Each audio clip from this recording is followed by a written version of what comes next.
Welcome to Communicate to Lead, the podcast that empowers leaders and aspiring leaders to communicate with clarity and impact. I'm Kele Belton, CEO and successful entrepreneur, and your host for today.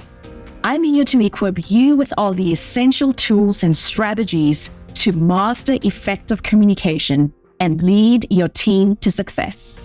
As the founder and CEO of The Tailored Approach, my goal is to empower you to be the best leader you can be. So sit back, relax, and join me in today's episode as we dive into the art of communicating like a true leader. Picture this. You're sitting in a meeting and you share what you think is a brilliant idea. A few nods around the table, maybe some interesting responses, and then the conversation moves on.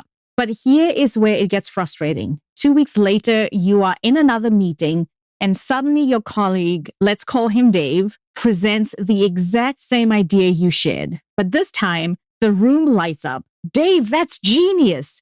Why didn't we think of this sooner? And let's fast track this project. And you are sitting there thinking, wait a minute, didn't I literally say this exact thing 2 weeks ago? If you're nodding along because this scenario feels painfully familiar, you are not alone. And more importantly, you are in the right place today. Welcome back to Communicate to Lead, the podcast designed specifically for women in leadership and those aspiring to leadership positions. I'm your host, Kele Belton, communication and leadership speaker, facilitator, and coach. And today we're tackling one of the most frustrating challenges I hear from my clients. How to get the credit you deserve for your ideas before someone else swoops in and takes them. In the next 20 to 25 minutes, I'm going to share with you my I.D.E.A method, a strategic approach that ensures your ideas don't just get heard, they get remembered, attributed to you, and acted upon. Here is what we'll cover today. First, I'll share why your great ideas are currently falling into what I call the invisible trap, and it's probably not what you think. Then I'll walk you through 4 components of the I.D.E.A method, an I.D.E.A, I.D.E.A method. You'll also get my favorite idea anchoring strategies that you can start using this week, plus a simple tracking approach that will transform how people perceive your contributions. By the end of this episode, you'll never again sit in another meeting watching someone else get credit for your thinking. So let's dive in. Before we jump into solutions, let's talk about why this happens in the first place. Because here's what I've learned after working with hundreds of women leaders. It's not that your ideas aren't good enough. It's not that you aren't smart enough. And it's definitely not that people are deliberately trying to steal from you, although sometimes it feels that way. The real issue is what I call the invisible idea trap. Here's how I think about it. Imagine your ideas as seeds.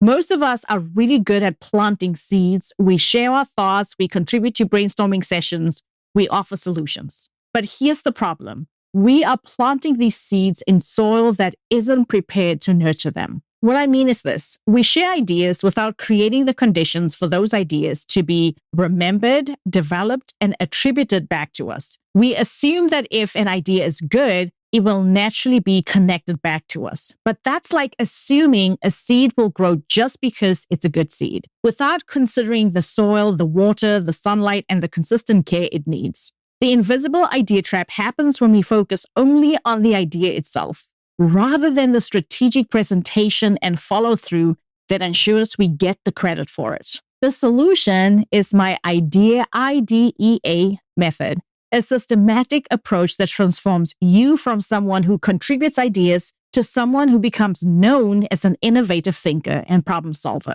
The I.D.E.A method consists of 4 components. The I stands for introduce with intention. D stands for document strategically. E stands for expand your influence. And the A stands for advocate consistently. This creates a strategic foundation for your ideas. Each step creates a stronger foundation so your ideas don't just survive, they thrive and get attributed to you. Now, before we dive into each component, let me be clear. You don't need to use the I.D.E.A method for every single idea you share. If you are suggesting a new coffee brand for the break room, you probably don't need to create a strategic documentation trail. But you absolutely should use this method for ideas that could significantly impact your team's organization's results, position you as a strategic thinker, lead to new opportunities or responsibilities, solve major pain points your organization is facing, and demonstrate your expertise in your field. Here's how I think about it. If implementing your idea could be a meaningful talking point in your next performance review, or if it's the kind of thinking that could get you noticed by senior leadership,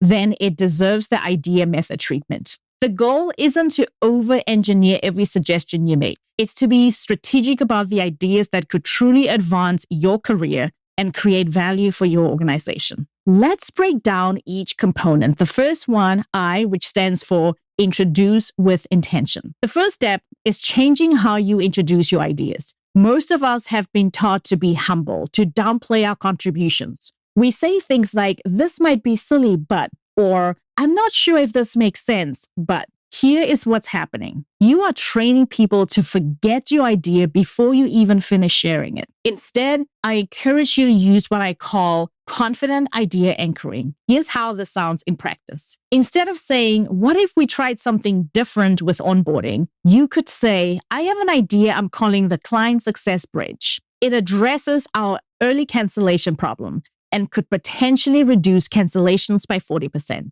I'd love to take the lead on developing this and present a plan by next Friday. There are 3 key phrases to remember. First, I have an idea I'm calling. This gives it a memorable name that people will associate with you. In the example that I just gave you, I called it the Client Success Bridge. Doesn't that just sound memorable? The second phrase is this addresses, name the specific problem, and could name the specific benefit. This shows clear business impact. And here is the third and final phrase. I'd like to take the lead on developing this. This positions you as the owner and driver of this idea. Those 3 phrases transform you from idea contributor to idea owner. Notice what we're doing here. We're not just sharing an idea, we are positioning ourselves as the expert who will drive this forward. You can find the exact email templates and meeting scripts in the show notes, but these 3 key phrases will serve you well in any situation. So that is the I in idea. And next up, we have the D, which stands for document strategically. This is often the step most people skip. They share their idea verbally and assume that that's enough. But the truth is, if it's not documented, it didn't happen. I learned this lesson the hard way early in my career. I suggested a new client communication protocol in a meeting. 3 months later, when the protocol was implemented and praised by leadership, my manager had presented it as his idea. Why? Because there was no paper trail connecting it back to me. Never again. So do not make the mistake that I made. Here's my strategic documentation approach, and it's simpler than you might think. Within 24 hours of sharing any significant idea, send a follow-up email. The key is in your subject line and opening. Here's what this sounds like. In the subject line, you put in, following up on the client success bridge from today's meeting. Your opening of the email, hi team, I wanted to capture the key points of the client success bridge concept I proposed. Then you outline your core concept, the business impact, your proposed next steps, and your timeline. When you send your detailed proposal later, use the following subject line format. Wendy's proposal, client success bridge implementation plan. Notice how your name is right there at the beginning of that subject line. So you want to put your name where Wendy's name is. As your idea moves forward, send progress updates with subject lines like Client Success Bridge Progress Update, and always include a line like, as we discussed in my original proposal. Find innovative, creative ways of working that in there. Here's the key insight. You are creating an undeniable digital trail that shows this idea originated with you and that you are driving it forward. People can search their email and find your name connected to this idea at every step. And that was the D in idea. Next up, let's go with the E in idea, which stands for expand your influence. Now we move from documentation to building broader awareness. This is where you become known as the person behind the idea, not just within your immediate team, but across the organization as much as possible. Here's my approach to expanding your influence naturally. Start with your trusted network. Share your idea development with colleagues you work well with. Say something like, I'm working on something I'm calling the Client Success Bridge. I love your perspective on the implementation timeline. This builds support from people who genuinely want to see you succeed. Look for natural cross-functional opportunities. When you are collaborating with other departments or attending broader meetings, mention your idea when it's relevant. Include it in project updates when it makes sense, or bring it up during discussions about related challenges. Seek leadership input when it's appropriate. When your idea has developed enough to warrant senior attention, approach it as seeking guidance rather than self-promotion. And here's how this might sound. Sarah, I've been developing the Client Success Bridge concept we discussed, and I think it could have a significant impact on our retention goals. Would you be open to me presenting this to the leadership team to get their input and buy-in? Here's the key mindset shift. You are not promoting yourself. You are sharing a valuable thought that could benefit the organization. When you approach it this way, it feels collaborative rather than self-serving. And lastly, we get to the A in I.D.E.A, which stands for advocate consistently. The final component is what separates idea contributors from idea owners: consistent advocacy. Most people share an idea once and then wait to see what happens. And often, nothing happens. And then we give up, we become frustrated. But here's what I have learned. People are busy, they forget, and unless you consistently advocate for your ideas, they get lost in the noise. Here's my strategic approach, and the key is reading the room and following the natural momentum. After your initial ideas sharing, send your documentation email within 24 hours. When you have something valuable to add, follow up with additional research or refinement. This might be a week later, or it might be 3 weeks later, depending on the situation. And when there's a natural opening, share progress updates or check in on the timeline. This could be during regular meeting updates, project updates, or when the topic naturally comes up. When you sense things are stalling, offer specific support to keep momentum going. The key is positioning this as being helpful and solution-oriented, not pushy, not aggressive. Here are 3 approaches you can potentially use. For progress check-ins, you could say something like, I wanted to check in on the Client Success Bridge proposal. I've been doing some additional research on implementation costs and would love to share what I found. What's the best way to move this forward? That's for progress check-ins. For offering support, here's what you can try. I know we are all juggling priorities right now. For the Client Success Bridge initiative, I'm happy to take the lead on creating the pilot program timeline. Should I proceed with that? For timeline discussions, you could say, I'm excited about the potential of the Client Success Bridge to help with planning. What timeline are you thinking for implementation? And if you are dealing with a monthly check-in, here's what you could do. Once a month,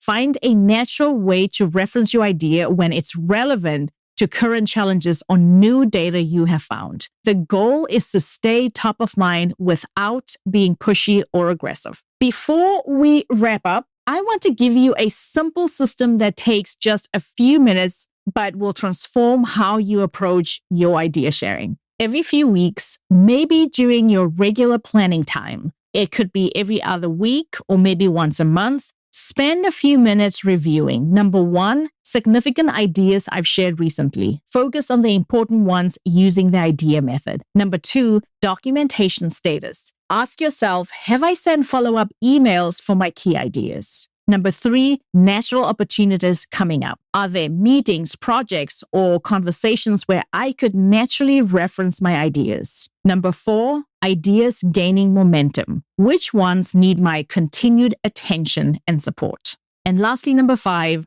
ideas that need a pause. Which ones should I let breathe for now? This isn't about creating a rigid schedule. It's about staying strategically aware of your intellectual contributions and finding natural moments to advance them. Let me leave you with this truth. Your ideas have power.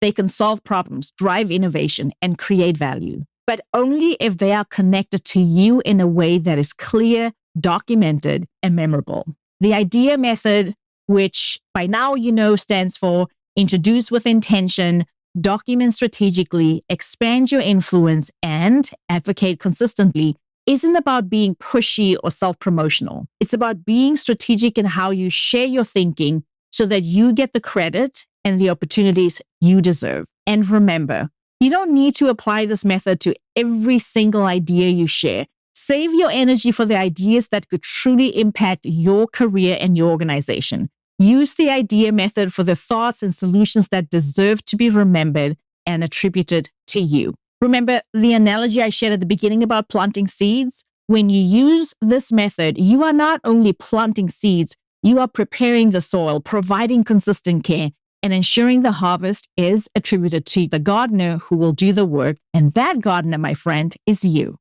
Your assignment this week is simple. Pick one significant idea you've been thinking about. Maybe it's a progress improvement, a new approach to a recurring challenge, or a solution to something that's been frustrating your team. Apply the I.D.E.A method to it. Introduce it with intention, document it strategically, expand your influence around it, and then advocate for it thoughtfully, following the natural momentum and opportunities that come up for you. I'd love to hear how this goes for you. Send me a message on LinkedIn and tell me about the idea you are implementing and how the I.D.E.A method is working for you.